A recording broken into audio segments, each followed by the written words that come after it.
사랑하는 여러분, 오늘 하나님께서 쓰셨던, 하나님께서 형통하다고 말씀하셨던 그 요셉이 옥에 갇혔습니다.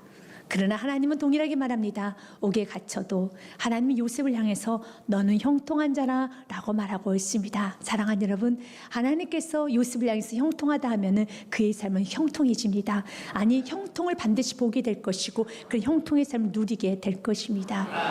여러분이 인생을 살다 보면 좋지 않은 감정, 부정적인 감정, 슬픔, 분노, 우울, 낙심, 좌절, 불안한 그런 감정들이 한 번쯤 휘몰아칠 때가 있습니다. 그럴 때 여러분들은 정신을 차리고 그런 부정적인 감정을 내몰아야 되는 것입니다. 그 부정적인 감정을 더 키워가거나 더 가슴에 품어서는 안 되는 것입니다. 성경에서는 잠언 말씀 4장 23절 말씀에 보면 이렇게 되어 있습니다. 너희들 가운데 참 지켜야 될 것이 많지만 그러나 마음을 지켜라. 이 마음이 바로 생명의 근원이다 라고 말씀하고 있습니다. 같이 읽겠습니다. 모든 지킬 만한 것 중에 더욱 내 마음을 지키라. 생명의 근원이 이에서 남이니라. 아멘. 죽고 사는 것은 여러분의 마음을 지키느냐 지키지 못하느냐 하는 것입니다. 부정적인 생각이 들 때 마음이 낙심하고 좌절이 되고 불안해지고 그리고 마음에 근심 걱정이 많아질 때 그 마음을 내버려 두는 것이 아니라 또한 그 마음이 흘러가는 대로 내버려 두는 것이 아니라 그 마음을 말씀으로 묶어야 되는 겁니다. 말씀으로 제압해야 되는 것입니다. 그래서 영성학자였던 유진 피터슨이 이렇게 말합니다. 자신 누구인가를 분명히 아는 사람은 조급해질 필요가 없다라는 말합니다. 맞습니다. 우리가 누구인지 분명히 아는 사람은 조급해질 이유가 없습니다. 여러분이 누군지 아십니까? 여러분은 예수님께서 생명을 내어주시면서까지도 여러분을 소중히 여기시고 사랑하신 예수님의 자녀가 바로 여러분입니다. 어떤 여러분의 아버지가 누구신 줄 아십니까? 여러분의 아버지는 하나님이십니다. 그 하나님은 천지 만물의 창조주시고 천지 만물의 주관자 결정권자이시고 그분의 손 안에 모든 생과 사와 화와 복이 그분의 손 아래에 있습니다. 그렇기 때문에 사랑하는 여러분, 내가 누구인지 나는 하나님을 아버지로 모시 나의 아버지는 하나님이셔. 그리고 나는 예수님의 생명을 부여받은 예수님의 생명을 바꾸어서 내가 얻게 된 그런 나야. 난 예수님의 자녀라는 분명한 정체성을 가지고 나아감으로써 불안함이 올 때, 낙심이 들 때, 또한 여러분 안에 분노가 생기거나 또한 짐이 너무 무겁게 느껴질 때 하나님의 크신 묵상하십시오. 그리고 크신 하나님께 여러분 한번 집중하면서 내가 이런 걸 왜 두려워해? 내가 이런 걸 왜 불안해? 하나님 모든 걸 결정권자이시지 라고 선포하면서 불안함을 떨쳐버리셔야 되는 겁니다. 제압해야 되는 것입니다. 다윗의 인생도 꽤나 불안함이 많았습니다. 왜냐하면 다윗은 고난의 길을 걷고 있었습니다. 다윗은 또한 연단의 시간이었습니다. 훈련의 시간이었습니다.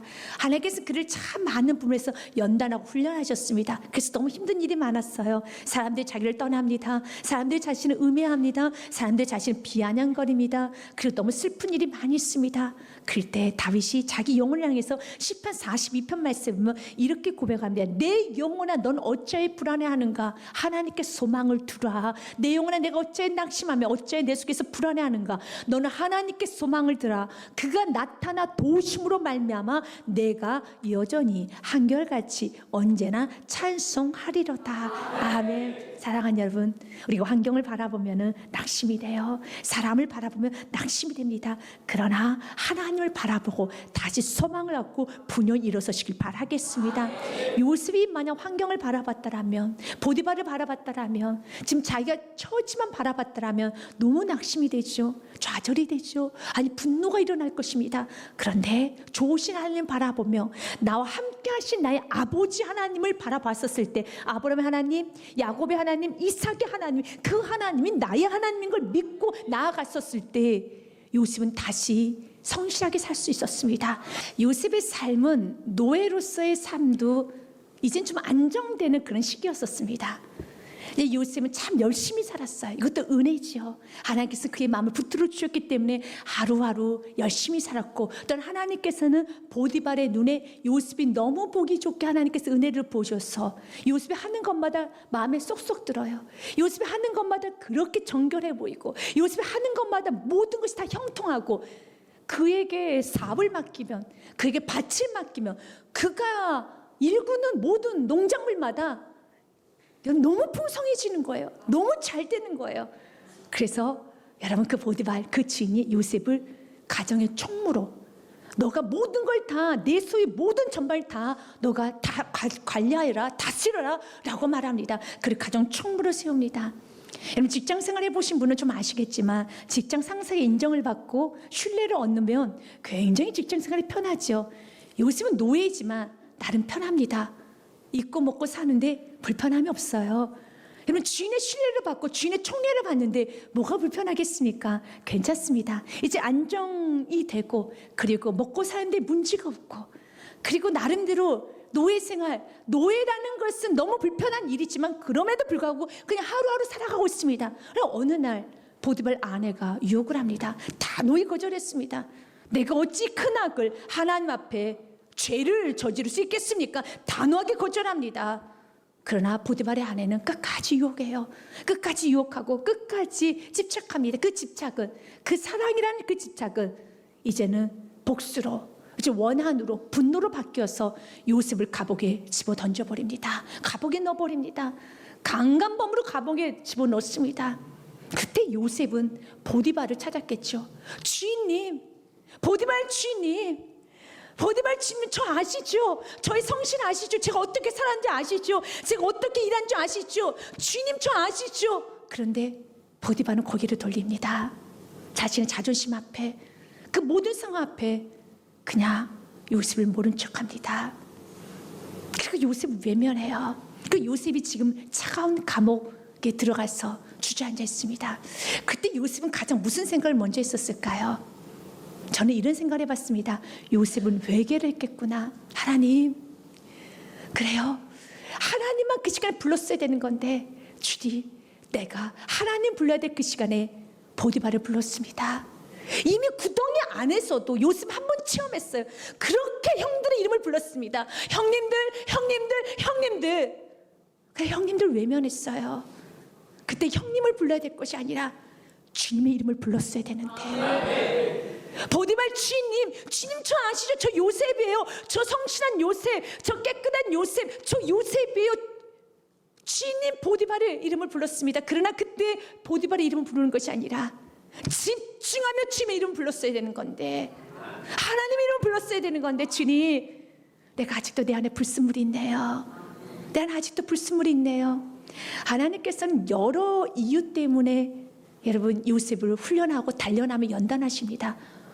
여러분도 주님께서 단련하실 때는 여러분 이유가 있습니다. 그래서 고난을 받아도 고난이 해석이 안 되는 인생은 좀 어리석습니다. 우리가 다 해석할 수는 없어요. 하지만 무언가 주님께서 자꾸 걷어가시고 여러분의 계획대로 되지 않고 좀 틀어질 때 뭔가 주님께서 여러분들 자꾸 기다리러 가실 때는 왜 그러시는가? 무슨 부분을 주님께서 관여하기 원하시는가? 어떤 부분이 제거되기 원하시는가를 분명히 좀 아셔야 되는 겁니다. 그리고 그런 불순물들을 하나씩 치워가야 되는 것입니다. 요셉은 믿고 신뢰했던 사람 하나님께 다 치워갑니다. 여러분 단 요셉이 감옥 안에 있을 때도 굉장히 성실히 삽니다. 그 요셉이 감옥 안에서 떡 굽는 간원장과 술 맡은 간원장이 꿈을 해석해 주는데 술 맡은 간원장이 요셉의 도움으로 요셉이 꿈이 해석한 그대로 다시 복직이 됩니다. 너무 감사하잖아요. 그래서 요셉에게 이렇게 약속합니다. 내가 너의 억울함 풀어줄게. 내가 너의 억울함 풀어줄게. 아주 굳게 약속하고 이제 감옥 밖으로 나가서 복직이 됩니다. 요셉은 기다렸겠지요. 오늘 떡 굽는 술 맡은 간원장이 왔을까? 술 맡은 간원장이 왔을까? 기다립니다. 그런데 성경에 이런 말씀이 있습니다. 40장 23절 말씀에 보면은 술 맡은 간원장이 요셉을 기억하지 못하고 그를 잊었더라. 여러분 잊어버렸어요. 하나님은 술 맡은 간원장에게 잊어버리게 하셨습니다. 이거 하나님이 지으신 겁니다. 여러분 술 맡은 간원장 충분히 신뢰할 만합니다. 그리고 술 맡은 간원장이 먼저 도와준다고 했어요. 자신 억울함을 풀어준다고 했습니다.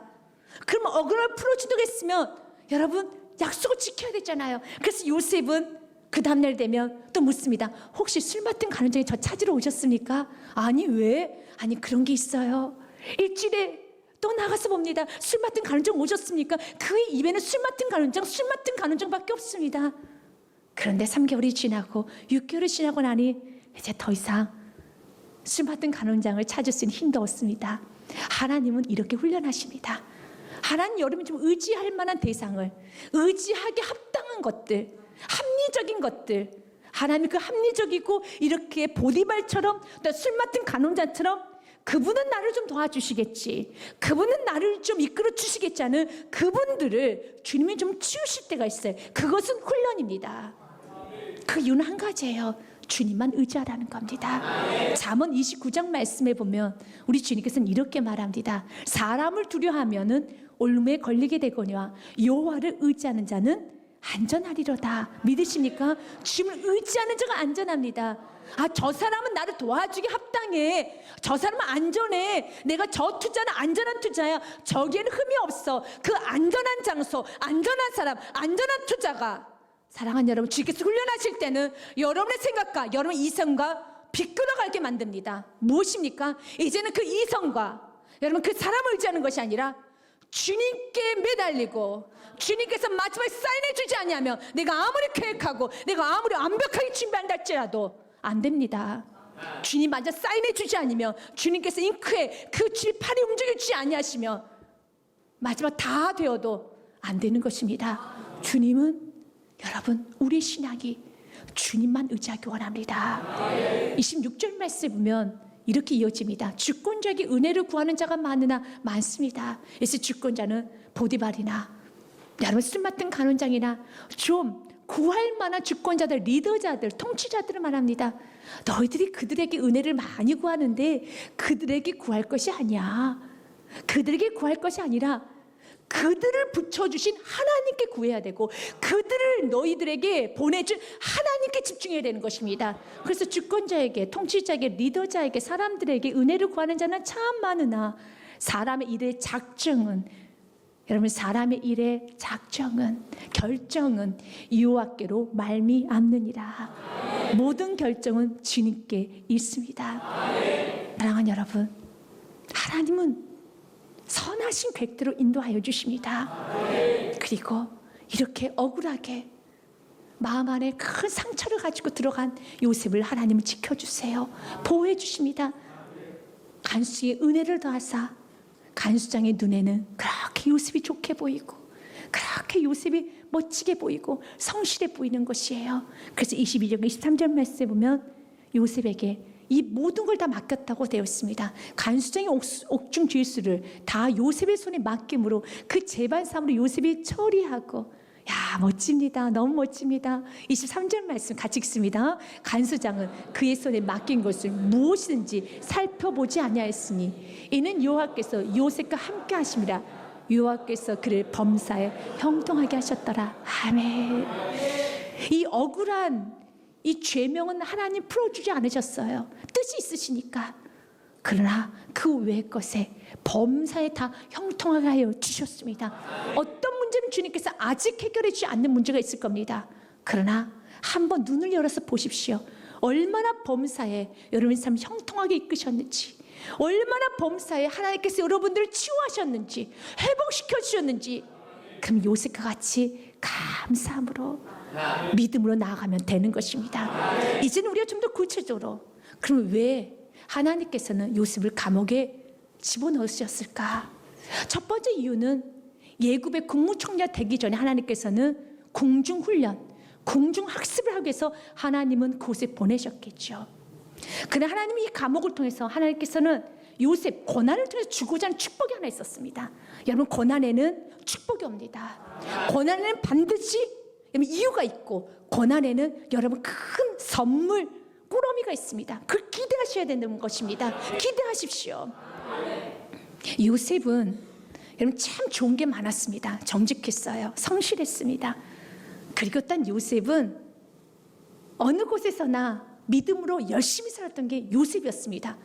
요셉은 좋은 점도 많았지만 요셉은 고쳐야 될 것도 있었습니다. 벗겨져야 될 것이 있었고 모난 부분이 있었습니다. 근데 요셉은 그걸 몰랐어요. 자신이 이렇게 문제가 있는 사람인 줄 몰랐습니다. 자신 안에 이런 미성숙함, 자신 안에 이런 약함이 있는 줄 몰랐습니다. 여러분도 마찬가지예요. 여러분 자신도 알면은 그런 행동을 안 하죠. 몰라요. 우리는 우리 자신을. 내가 괜찮은 줄 알고 내가 잘 살고 있는 줄 압니다. 요셉도 그랬어요. 그런데 요셉은 벗겨져야 될 게 있어요. 마찬가지로 우리도 알지 못하지만 고난을 통해서 하나님께서는 우리 안에 있는 모난 부분을 고치세요. 그리고 우리 안에 이 불순물을 제거하십니다. 왜냐하면 그 모난 부분은, 그 벗겨지지 않는 부분은, 그 차가움은 결국은 모든 걸 다 뒤집을 수밖에 없고 또 모든 걸 다 해로 받게 할 수밖에 없는, 모든 것이 다 뒤집어질 수밖에 없는 악한 요소일 수도 있습니다. 여러분이 잘 알다시피 요셉은 형제들에 의해서 구덩이에 던져집니다. 아주 못됐죠, 형제들이. 그건 형제들의 악이에요. 요셉이 그 형제들 향해서 형님 나 좀 살려주세요. 나에게 왜 이러세요? 나 좀 살려주세요. 절규를 합니다. 그러나 아랑곳하지 않아요. 성경에서는 그 형님들이 요셉이 울부짖고 있을 때 음식을 먹었더라고 됐습니다. 아주 나쁘지요. 악하죠. 못됐지요. 그런데 그 형님들이 그렇게 악이 받칠 수밖에 없는 이유가 있어요. 그것은 요셉의 행동 때문입니다. 요셉은 어느 날 꿈을 꿉니다. 그리고 형님들에게 말을 합니다. 말씀, 우리 37장 말씀에 요셉의 꿈이 나옵니다. 우리가 밭에서 곡식단을 묶더니 내 단은 일어서고 당신들의 단 내 단은 둘러서서 절하더이다. 내 단은 꼿꼿이 일어서 있고요, 당신들의 단, 형님들의 단은 내 단을 향해서 절하고 있습니다 라는 말을 합니다. 그랬더니 그 소리를 듣던 형님들이 8절에 미워해요. 그 형들이 그에게 이르되 내가 참으로 우리의 왕이 되겠느냐, 참으로 우리를 다스리게 되겠느냐 하고 그 꿈과 그 말로 말미암아 그를 더욱 미워하더니 그랬어요. 미워해요. 아버지 야곱이 있기 때문에 욕은 하지 못합니다. 여러분, 머리는 쥐어박지 못합니다. 그러나 미워하기 때문에 얼굴에 드러나죠. 그런데 요셉은 형님들이 화나는 모습을, 형님들이 좀 슬퍼하는 모습을, 형님들 그 아픔을 볼 수 있는 눈이 없었어요. 리더자는, 하나님 쓰시는 사람은 상대방의 아픔과 외로움과 힘듦을 볼 수 있어야 되는 것입니다. 여러분, 채색 옷을 입었습니다. 여러분, 채색 옷을 펄럭펄럭거리고 다녔을 때 형님들 그 모습에서 얼마나 부러워했겠습니까? 나도 저 아버지의 사랑을 받고 싶다. 나도 저 아버지가 해준 저 채색 옷 나도 입고 싶다. 얼마나 부러운 눈을 바라봤겠습니까? 그러면 요셉은 그 형님들이 부러워하는 모습, 아버지 사랑 갈구하는 모습, 형님들이 지금 슬퍼하고 화가 나는 모습을 좀 읽을 수 있어야 돼요. 읽지를 못해요. 펄럭펄럭거립니다. 그래서 그 채색 옷이 형님들에서 찢겨진 거예요. 벗겨진 겁니다. 요셉이 그것을 봤다면 스스로가 그 채색 옷을 벗었어야 되는 겁니다. 벗었어야죠. 그건 순진한 게 아니에요. 천진난만한 게 아닙니다. 그것은 미성숙이라고 합니다. 미성숙이에요. 성숙하지를 못해요. 형님들이 지금 슬퍼하고 있는 모습을 보지를 못해요. 그 안에 분노하는 모습, 그 안에 괴로워하는 모습, 아버지 사랑을 받지 못하고 아버지가 외면받은 것 때문에 힘들어하는 그 모습을 읽지를 못해요. 그리고 또 한 번의 꿈을 이야기합니다. 이렇게 미워하면 그 다음 꿈 이야기하지 않아야 되는데 또 이야기, 형님들 내가 또 꿈을 꿨어요. 이게 바로 9절 10절 말씀이에요. 요셉이 다시 꿈을 꾸고 그 형들에게 말하 이르되 내가 또 꿈을 꾼즉 해와 달과 11별이 내게 절하더이다. 그러나 아버지 야곱은 너무 분위기가 안 좋잖아요. 인생을 살아보면 사람을 읽을 줄 알잖아요. 그러나 하나님의 사람은, 하나님이 쓰시는 사람은, 예수 그리스도를 만나는 사람의 첫 번째 주시는 은혜가 무엇입니까? 영혼을 사랑하는 마음을 갖게 됩니다. 그 영혼을 긍휼히 여기는 마음을 갖게 됩니다. 예수님은 어떻습니까? 우리 작은 힘도 다 들을 수 있으신 분이 예수님이에요. 우리가 아플 때, 힘들 때 우리 작은 몸짓, 우리 작은 얼굴 표정 하나도 다 읽으시고 먼저 찾아와서 위로해 주시고 먼저 찾아서 쓰다듬어 주시고 먼저 찾아와서 너무 안아주신 분은 예수님이세요. 요셉은 그게 없었어요. 근데 야곱은 이제 분위기를 파악했어요. 그래서 꾸짖습니다. 10절 말씀에 그의 꿈을 아버지 형들에게 말하며 아버지가 그를 꾸짖고 그에게 이르되 내가 꾼 꿈이 무엇이냐? 나와 내 어머니의 형들이 참으로 가서 땅에 엎드려 내게 절하겠느냐? 그러나 이 꾸짖음은 가짜 꾸짖음이에요. 왜냐하면 11절에 야곱은 기억하고 있었거든요. 그의 형들은 시기하되 그 아버지는 그 말을 간직해 두었더라. 요셉은 꿈을 말하고 다니는 것이 아니라 꿈을 간직했어야 됐었습니다. 요셉은 채색 옷을 입고 펄럭펄럭 거리고 다닐 것이 아니라 채색 옷을 스스로 벗고 놔뒀어야 되는 것이었습니다. 그러나 벗지 못했어요. 그런데 이제 요셉이 바뀌어졌어요. 이제 요셉이 완전히 바뀌어졌습니다. 창세기 40장 말씀 보니까요, 그렇게 눈치 없던 요셉, 남의 마음을 읽을 줄 모르고 타인의 슬픔을 알지 못하고 타인의 괴로움을, 타인의 그 아픔을 알지 못했던 요셉이 이제 바뀌었어요. 40장 말씀에 보니 6절과 7절 말씀에 보니 요셉이 이렇게 말합니다. 아침에 요셉이 들어가 보니 그들에게 근심빛이 있는지라. 그러면서 근심빛을 보게 돼요. 자기 형님들 근심빛을 못 봤거든요.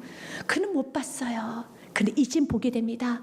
형님들의 근심빛, 여러분 그 간수장들의 근심빛을 보게 됩니다. 그리고 창세기 40장 7절 말씀에 보면 요셉이 그의 주인의 집에 자기와 함께 갇힌 바로의 신하들에게 묻되 어째 오늘 당신들 얼굴에 근심빛이 있나이까. 드디어 근심빛을 볼 수 있는 마음 따뜻한 남자, 여러분 사람의 마음을 읽을 수 아는 남자로 하나님이 그를 연단하여 주셨습니다. 욥기 23장 10절 말씀 그대로예요. 그가 나의 가는 길을 아시나니 그가 나를 단련하신 후에는 내가 정금같이 나오리라. 내가 순금같이 나오리라. 아멘. 주님께서 나를 순금같이, 정말 형님들 그 아픔도 알지 못해서, 형님들 그 슬픔과 형님들 그 외로움도 알지 못해서 그렇게 형님들 앞에서 꿈자랑을 하고 그렇게 형님들 앞에서 채색 옷을 자랑했던 내가 이제는, 여러분 연단받고 훈련받았던 요셉이 형님들을 만날 때 뭐라고 말합니까? 형님들 안에는 무서움과 불안함과 두려움을 알았기 때문에 형님들 걱정하지 마소서. 하나님께서 나를 먼저 보내신 것입니다. 당신들이 보낸 게 아니라 하나님 나를 보내신 것이니 걱정하지 마소서. 무서워하지 마소서. 이제는 형님들의 마음을 읽을 수 있는, 형님들을 감싸 안을 수 있는 사람이 되었다는 것입니다. 그래서 고난은 유익이라는 것입니다. 마음과 마음이 이어질 때란 그 책에 보면은 고든 맥도날드가 민감함에 대해서 말하고 있습니다. 요셉에는 그 민감함이 없었었죠. 그러나 고난을 통해서 민감함을 배웠습니다. 민감함이라는 것은 내면을 들여다볼 수 있는 힘을 말하고 있습니다. 민감함이란 사람들의 삶의 이면에 숨어있는 실체들을 보고 듣고 느끼며 그에 따라 적절한 행동이나 반응을 결정할 수 있는 독특한 능력을 말한다라고 말합니다. 그리고 이어서 민감한 사람은 귀가 발달한 사람이야, 귀가 제 기능을 하는 사람이야 라는 말합니다. 그는 민감함이란 귀가 제구실을 다하고 있음을 뜻한다. 민감함은 상대방의 이야기에 실려있는 느낌까지도 알아차린다. 민감한 말로 표현하지 않는 내용과 침묵, 그리고 표현되지 않는 신음이나 한숨을 듣는다라고 됐어요. 여러분, 요셉의 형님들이 얼마나 한숨을 많이 줬겠습니까? 좋겠다. 그리워하는 얼굴, 부러워하는 얼굴 요셉은 보지 못했어요. 그러나 이제는 상대방의 근심과 상대방의 한숨을 읽을 수 있는 사람이 되었습니다. 정말 멋진, 가슴은 따뜻하지만 머리는 냉철한, 정말 멋진, 하나님께서 가장 기뻐하시는 리더자의 모습으로 그를 만들어 가고 계심을 믿으시길 바라겠습니다. 요셉은 이제는 변화가 됐습니다. 이제 그는 민감한 사람이 되었습니다. 근심빛을 읽을 수 있는 사람이 되었습니다. 그리고 그의 꿈을 해석해 줍니다. 술 맡은 간원장이 꿨던 꿈은 이런 꿈이었습니다. 3가지가 있었다는 거예요. 그런데 거기에 포도송이가 주렁주렁 맺혀있어요. 보니 그 포도송이 하나 따가지고 집을 짜서 바로에게 잔을 드리는 꿈을 꿨습니다. 이게 무엇입니까? 그때 해석을 합니다. 3가지는 3일 후입니다. 3일 후에 당신은 복직이 될 것입니다 라는 말합니다. 동시에 또한 떡 굽는 간원장도 꿈을 꿨어요. 그는 머리 위에 3강주리가 있었습니다. 그 위에는 바로가 좋아할 만한 음식들, 떡들, 빵들이 한가득 있었습니다. 그런데 새가 와서 그 강주에는 떡과 빵을 쪼아서 먹고 가버립니다. 그럴 때 요셉이 이렇게 말합니다. 3일 후입니다. 3강주리는 3강주리에 3일 후입니다. 당신은 3일이 지나고 난 후에 당신은 처형당할 것입니다 라고 말합니다.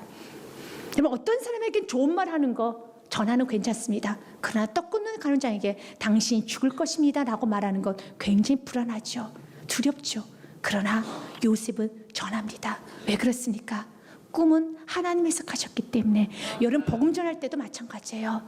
복음에는 항상 좋은 소식이긴 하지만 예수 그리스도 만나지 않으면 정확합니다. 지옥입니다. 여러분 음부입니다. 그건 변하지 않는 진리예요. 그러나 예수 그리스도를 믿으면 천국입니다. 영생입니다. 이건 확실하게 전해야 된다는 것입니다. 그래서 마태복음 10장 28절에 그러면 사람을 두려워하면 안 되는 것입니다. 몸은 죽여도 영혼은 능히 죽이지 못하는 자들 두려워하지 말고 오직 몸과 영혼을 능히 지옥에 멸할 수 있는 이를 두려워하라. 아멘. 그리고 당당하게 전하시기 바라겠습니다. 이제 요셉은 깨달았어요. 보디발도 술 맡은 간원장도 나를 그렇게 사랑하는 아버지도 나를 지킬 수는 없구나. 결국 나를 지키신 분은 하나님이시기 때문에 하나님 앞에 비끄러진 행동하지 않습니다. 사람에게 비유 맞추고 사람에게 내가 이리저리 움직이는 인생이 아니라 하나님 말씀에 중심을 잡고 나아가는 인생이 되는 것입니다.